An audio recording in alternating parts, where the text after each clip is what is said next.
back. It is the Drive with Jack, the Team 92.1 FM. Today's show brought to you by Graf Chevrolet, a trusted friend, 102 years in the automobile business. Stop and see Matt, Mark, and Greg on West Grand River in Okemos. They will take great care of you as they have with all 6 of my leases and purchases.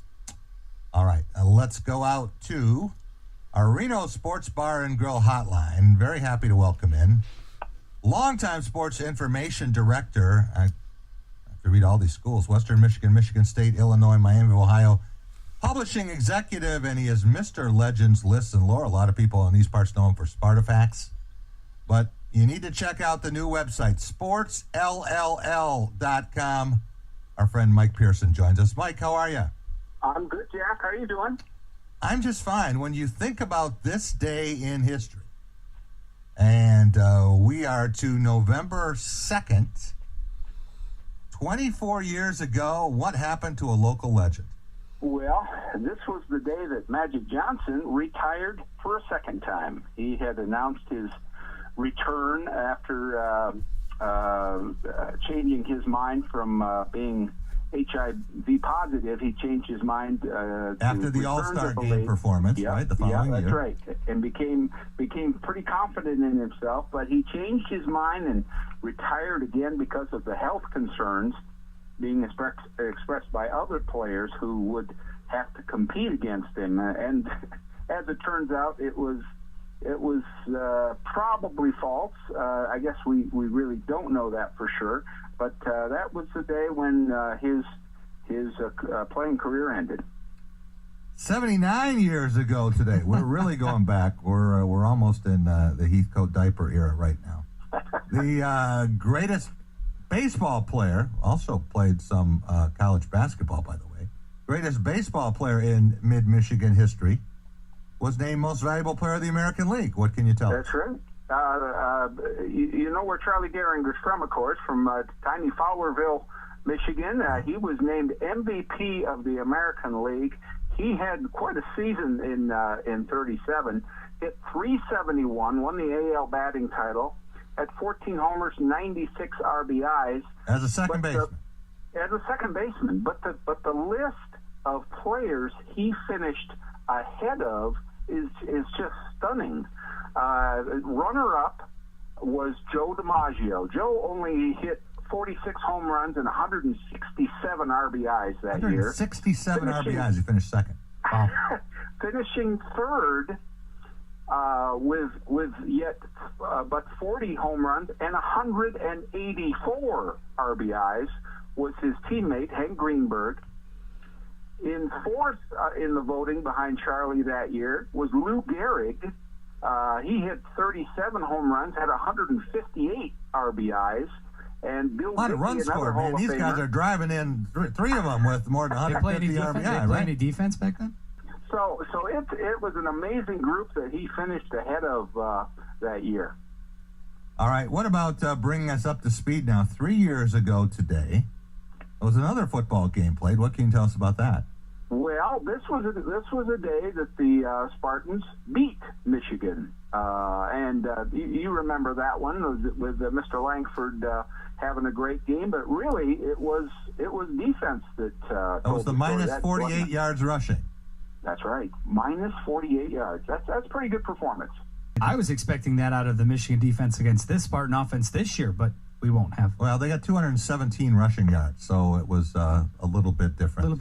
265 yards different. They did okay. They did okay.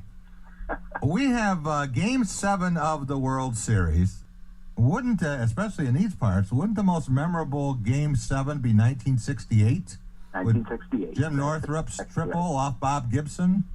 Yes, I would agree with you. I was sick that day. I remember I was terribly sick. I had to stay home from school. Of course, I was a senior in high school, but I told my mom, something's wrong. I just don't feel well today. Well, it just happened to be the same day as the 7 games of the World Series. She didn't know that. And I wasn't gonna miss that for sure. Yeah, and if she told you, you know what else doesn't feel well today? Our television. It doesn't work. But we talk about workhorse pitchers, and we've got a chance tonight for Corey Kluber to etch his name in a club, a very elite club, Mike. You want to talk about Game 7 pitchers and pitchers who have had 3 wins in a single World Series? That's right. So that is an elite club. Corey could become number 13. The last guy to win 3 games in a World Series was, of course, Randy Johnson. Mm-hmm. And I'm going to give you a trivia question for your listeners a little bit early. We revisited the '68 World Series when Mickey Lolich won 3 games in that series. That's the word. Ask your listeners if they can name just one of the other 12 pitchers who won 3 games in a single World Series. So we know Randy Johnson did it, and we know that Mickey Lolich did it. Mickey Lolich but did it. But there are 11 correct. others, you're saying, right? There are 11 others besides that. And name one of those 11. Yeah, one of those 11. But let me go back to some Game 7 trivia, which is pretty interesting. Okay. How about Game 7 of the 1926 World Series ending when this player was caught stealing? Game over. Who was that player in Game 7 of the 1926 World Series who was caught stealing and the game was over?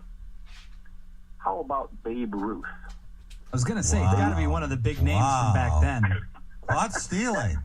That's pretty odd. But he caught stealing a hot dog from the concession stand. He saw a hot dog on second base and thought he'd go and get a bite. I'm not sure what the Babe was thinking. Jackie Robinson in 1956 played his final major league game in Game 7 of the '56 World Series. Of course, the Dodgers were supposed to move to L.A., and Jackie just didn't want to go to L.A., so he stayed home. The one I remember, I think, the most is the '59 series with Bill Mazeroski. That was 1960. 60, rather, in 1960. And he slammed a walk-off home run in the bottom of the 9th, right, in the 7th and deciding game. Who was the left fielder who the ball went over the left field wall, who was looking up that day for the Yankees? The left fielder. The left fielder for the Yankees in Game 7 of the 1960 World Series. He's more known as a catcher. Yogi Berra. Yogi Berra, that's right. He looked up. Okay, here's a trivia question going back to '68. When the Tigers' Bill Freehand successfully handled that pop-up to end Game 7, who was at bat? Who was the Cardinal that was at bat in that game? Final pop-up. In For the Game final 7. game pop-up, well, he was a catcher as well. That would be Tim McCarver. Tim McCarver. And Mike Shannon had hit a home run in the bottom to lead off the 9th. Otherwise, Lolich was throwing a shutout at that game. Would have been 4-0. He had a home run leadoff homer. That's right. This is all right. We have one birthday. Been a rousing episode of Sports Jeopardy here on 92.1 The Drive with Jack. We have Justin sitting there with negative 4,000. You guys are killing it. Our AARP segment. There's a important Spartan birthday you want to recognize, right? There is, and he was the father of 2 other pretty good players. But Ed Buddy turned 76 years old today. Ed Buddy, his son John was a key defensive lineman for George Perlis on the Rose Bowl team. That's right, John, and of course his older brother was at Southern Cal and was a terrific player. Brad Buddy, yeah, absolutely. That's right. All right, Mike, thanks so much. And if you have an answer for any of the other players who won 3 games in a World Series, our number is 485-7925, 485-7925. We already gave you Randy Johnson, Mickey Lolich. There are 11 others who have done that, and Corey Kluber has a chance to do that tonight. We'll be right back. Jack Ebling here with Justin Rose and Doug Warren. It's a Drive with Jack, the team, 92.1 FM.